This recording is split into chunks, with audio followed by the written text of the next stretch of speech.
Welcome to 10-Minute Sales Training, practical sales training for everyday reps. This is short, focused coaching you can use immediately. Whether you're on the way to a meeting, in between calls, or building a team, let's get into it.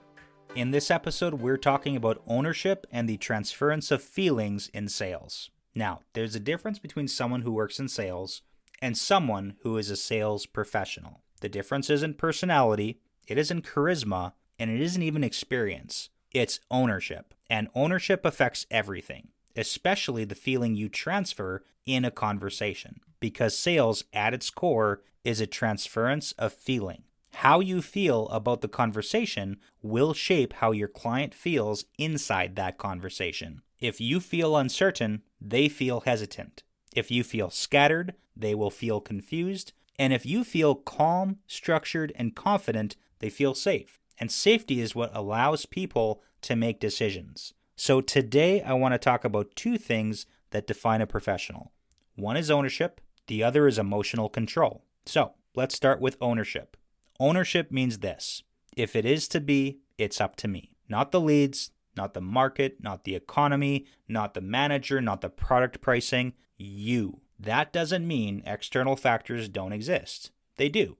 But professionals focus on what they can control. Things like activity level, preparation, clarity, follow-up, skill development. If the deal falls apart, the amateur says, well, they weren't serious. But the professional asks, where did I lose clarity? If objections keep showing up, the amateur is going to say, people just don't want to buy right now. But the professional asks, am I creating enough urgency and need during the presentation? Ownership removes the emotional volatility because instead of reacting, you adjust.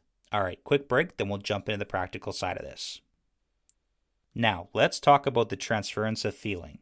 There are 5 areas where feeling matters in a sales conversation. 1 is yourself, 2 is the client, 3 is your company, 4 is the product, and 5 is the money. So, first off, yourself. Do you believe you are a professional? Or do you feel like someone hoping to get lucky? Confidence does not come from ego. It comes from preparation. When you know your script, when you've practiced your delivery, when you understand your numbers, you will feel grounded. A grounded energy transfers to the client. Now, second, the client. Do they feel understood? Professionals listen more than they talk. They ask thoughtful questions. They repeat key concerns back. And they slow down when something matters. When a client feels heard, resistance drops. But when they feel managed or rushed, then resistance rises. Now, third, your company. If you hesitate when explaining your organization, that hesitation transfers. If you aren't sure about support or underwriting or fulfillment or delivery, they feel that uncertainty too.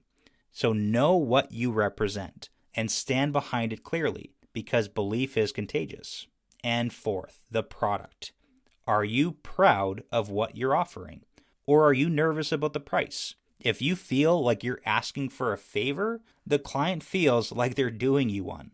And if you feel like you're offering a solution, the client feels supported. So you need to be proud without being arrogant, and you need to be confident without applying the pressure. And that balance is what defines professionalism. And fifth, money. This is where reps lose control. They tense up, they rush, they over-explain, they even apologize sometimes.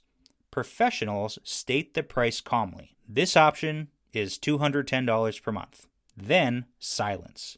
No apology, no defense, because money is emotional. But you don't have to be. Your neutrality creates comfort in this conversation. Now, here's something else important. Professionals don't rely on motivation. They rely on standards. So they do things like show up on time. They track their numbers. They review their performance weekly. They practice regularly. And they improve intentionally. So here's a saying: the amateur practices until they get it right. The professional practices until they can't get it wrong. And that difference compounds.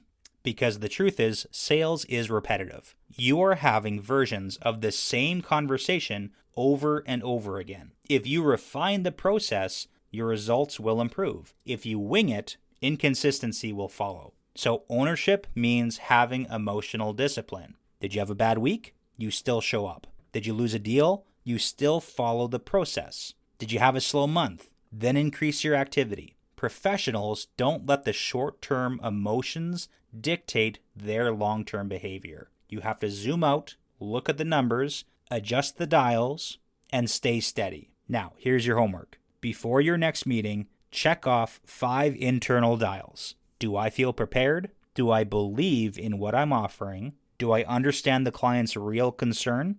Am I calm about the price? And am I detached from needing this deal? If any of those are off, fix them before you walk in. Because being prepared is going to fix that insecurity, and activity fixes desperation. So, sales is simple, but it does demand you being mature. You do not need to be the loudest or the most charismatic. You need to be the most stable because stability builds trust, and trust builds decisions. So, be a professional, own your results, and transfer your confidence. That's the standard.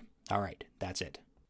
If this episode was helpful, send it to someone on your team. And if you're leading a sales team, feel free to use it in your next training session. If you'd like to support the show, you can find that link in the show notes. Sales is simple, but it's not easy. The more intentional you are, the better you get. I'll see you in the next one.